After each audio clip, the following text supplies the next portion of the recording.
Profesor Bawani beliau mengatakan bahwasanya kaum muslimin di Indonesia ini hanya tinggal 15%. 85% sudah bukan muslim lagi. Ketika beliau ucapkan begitu, di dalam pikiran saya, ini profesor ini termasuk yang nyeleneh kali. Tapi begitu saya amati ucapannya, ternyata beliau katakan begini, maaf, saya katakan demikian karena inilah kenyataannya. Yang ada di Indonesia sekarang muslim itu hanya 15%. Muslimnya dimasukkan oleh Nabi, mukminnya dimasukkan oleh Nabi, muslim yang masih sholat, muslim yang masih zakat, muslim yang masih berakhlak yang baik, muslim yang mengingat Nabi Muhammad, muslim yang masih dibaca Al-Quran, itu hanya tinggal 15%, sedangkan 85% sudah tidak lagi. Siapa mereka?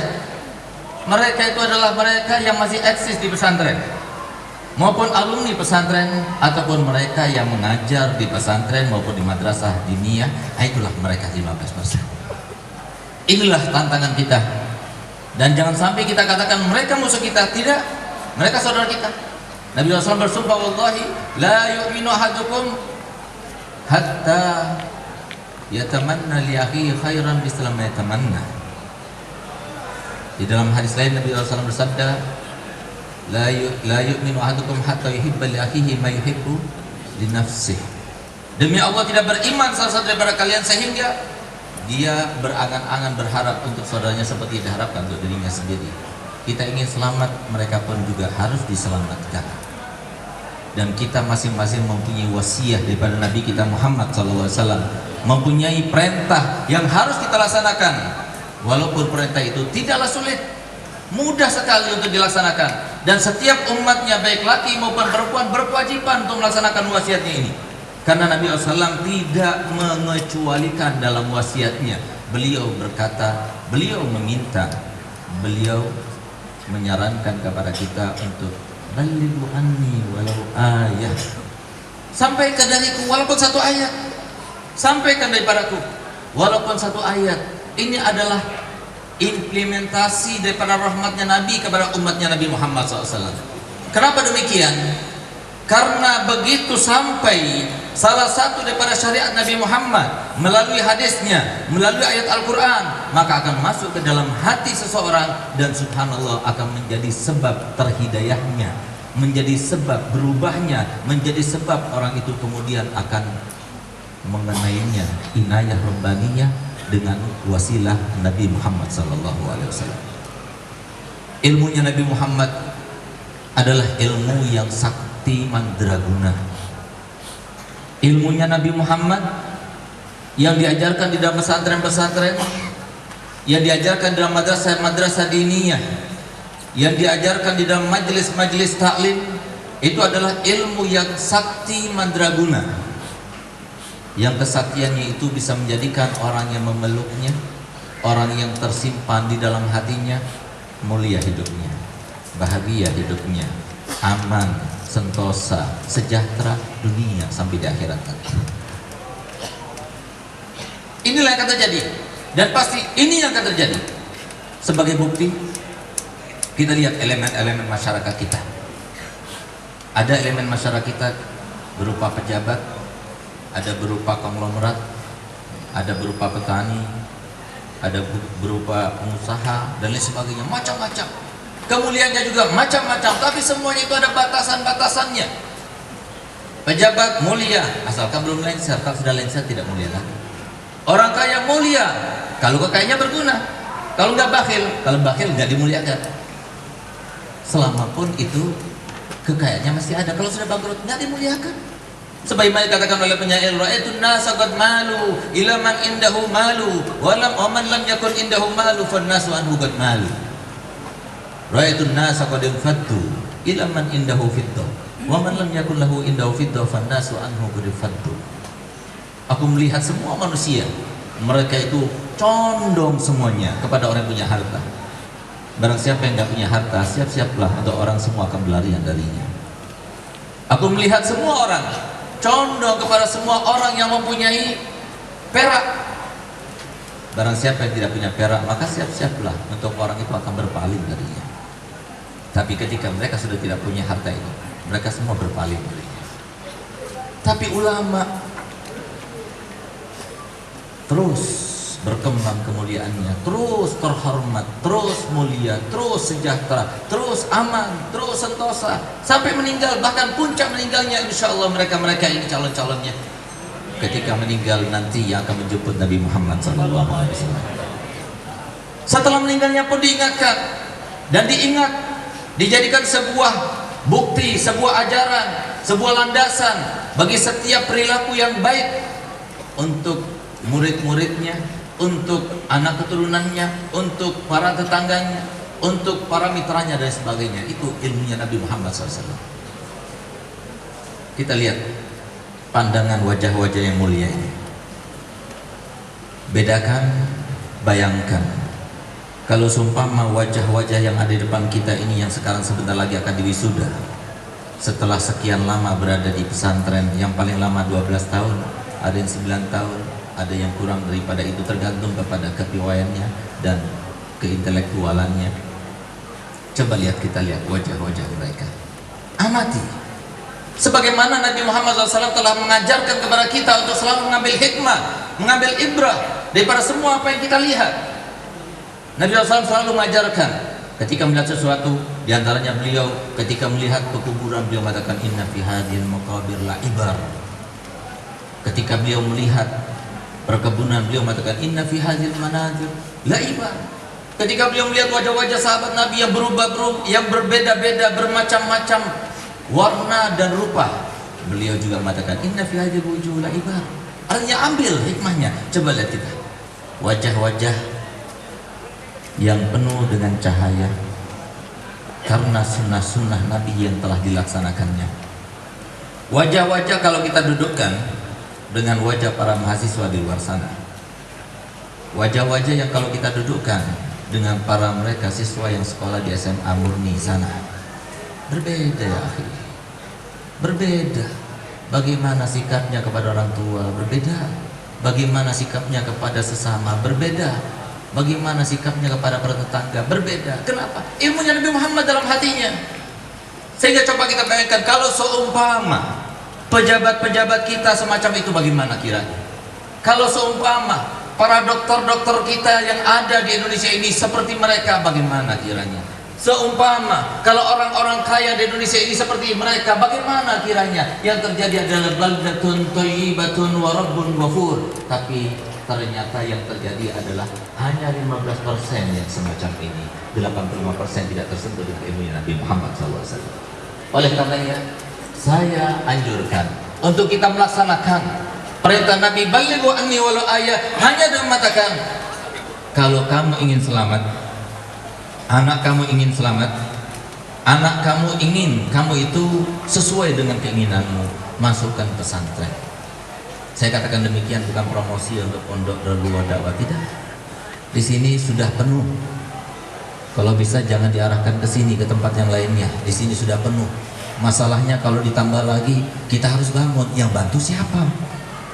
Kesian Habib Zain. Cari utangan lagi, cari utangan lagi. Sementara terkadang mereka nggak mengerti juga, atau pura-pura tidak mengerti. Ini yang terjadi. Himmah, semangat untuk memperhatikan Nabi Muhammad, tidak ada nonsen. Padahal Nabi SAW mengatakan semua umatnya balighu anni wal ayah. Nggak bisa dengan ucapan, dengan tulisan, nggak bisa dengan tulisan, dengan jabatan, nggak bisa dengan jabatan, dengan pikiran, nggak bisa dengan pikiran, dengan harta. Apa yang bisa kita lakukan untuk Nabi Muhammad? Laksanakan. Pesantren semacam ini bukan pesantren kita. Pesantren semacam ini adalah pesantren yang diwakafkan, bukan pula punya Habib Hasan Baharun, bukan punya anak-anak Habib Hasan Baharun. Ini adalah pesantren milik Allah dan Nabi-Nya Muhammad SAW. Kita semuanya ini hanya mengajar, mengabdi kepada siapa? Kepada Allah dan Nabi-Nya Muhammad SAW. Alhamdulillah, alhamdulillah kami telah dididik oleh Abuyah almarhum Habib Hasan untuk selalu berjuang, dan beliau selalu berkata pada anak-anaknya, tidak ada kata-kata istirahat selama di dunia, tidak ada kata-kata istirahat.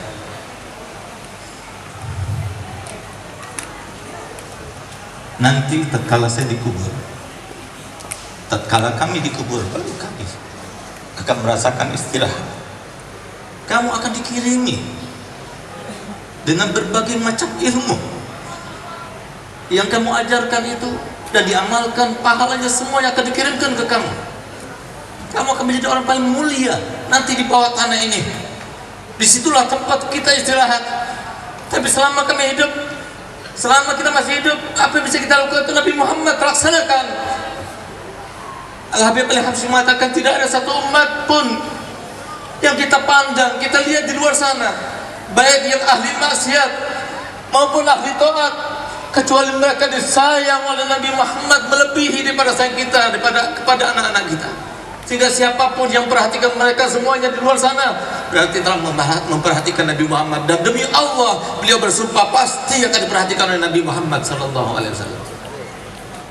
Ini zaman yang sangat luar biasa. Kita lihat bagaimana baru-baru ini mereka para pakar pendidikan, bukan mereka tidak mengerti, bukan mereka tidak membuat sebuah penelitian. Mereka tahu siapa yang suka tawuran di luar sana, siapa yang suka pacaran di luar sana. Yang dikatakan karena apa? Karena pergaulan bebas inilah kemudian mencapai siswi SMP kita melalui sebuah penelitian yang dilakukan oleh sebuah lembaga yang dipayungi oleh negara, yaitu KPAI tahun 2010. 62,7% siswi SMP kita sudah tidak perawan lagi. Siapa mereka? Mereka tahu. Mereka adalah orang yang tidak tersentuh dengan pondok pesantren. Mereka adalah orang yang tidak tersentuh dengan madrasah diniyah. Mereka tahu. Sebab utamanya adalah mereka jauh daripada ilmunya Nabi Muhammad. Mereka tahu. Sehingga setelah mereka itu berusaha membuat sebuah upaya, sebuah usaha, akhirnya keluarlah silabus 2013. Jazakallah khair Bapak Nuh, yang dia itu dengan susah payah mengumpulkan para pakar pendidikan di Indonesia ini untuk membuat silabus tersebut. Kalau seumpama kita laksanakan dan dilaksanakan oleh semua pendidikan dan lembaga pendidikan di Indonesia, paling tidak mereka itu akan sedikit demi sedikit merambah dan kembali kepada agama. Tapi lihat yang terjadi tidak.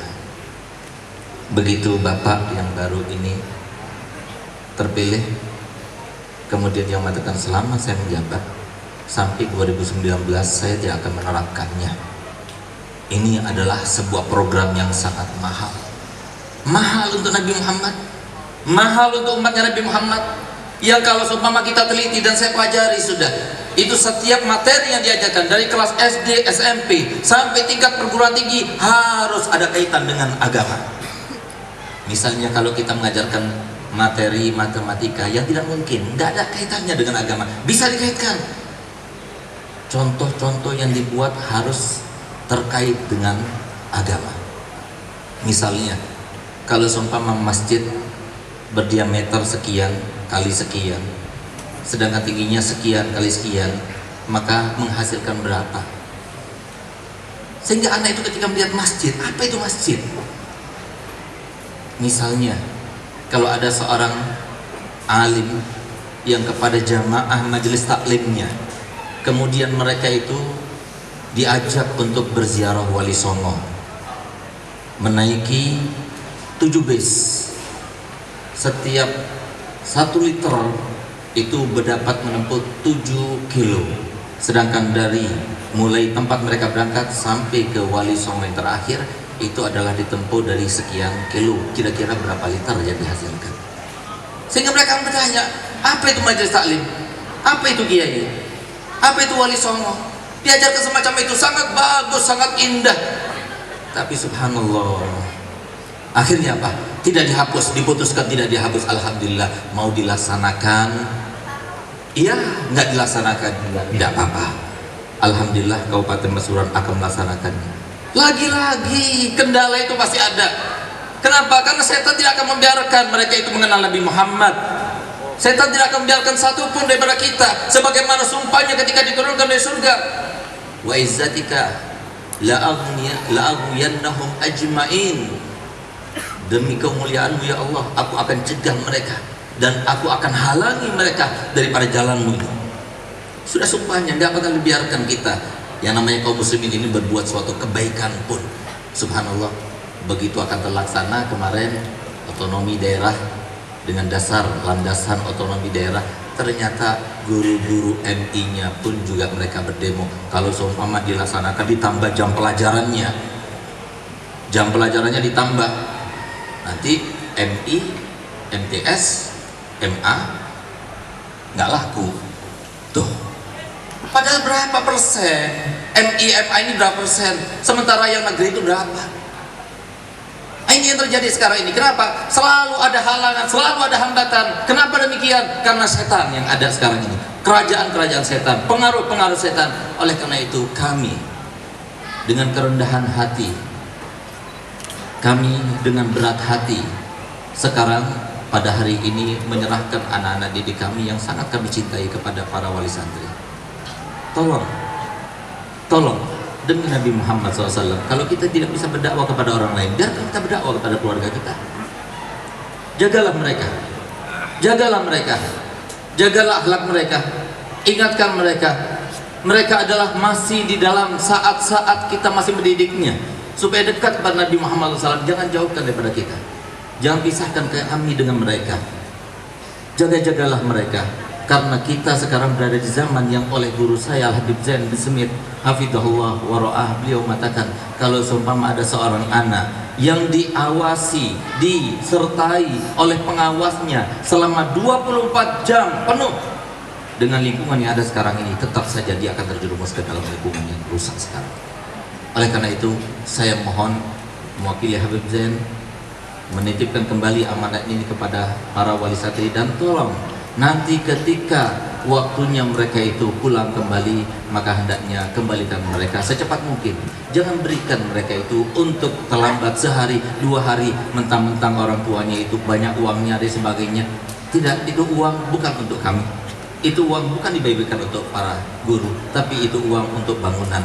Tapi walaupun demikian, kami tidak mengharapkan banyak uang, karena kami mengharapkan anak-anak kembali dalam keadaan seperti semula. Sebagaimana mereka datang, begitu pula ketika datang ke pondok, seperti tatkala mereka itu keluar daripada pondok ini. Kemudian pesan saya kepada para santri yang kebetulan pada saat ini jumlahnya alhamdulillah lebih kurang sedikit yang tidak naik, lebih kurang sedikit, walaupun sedikitnya itu 0, sekian persen, tapi alhamdulillah masih berkurang untuk tahun ini.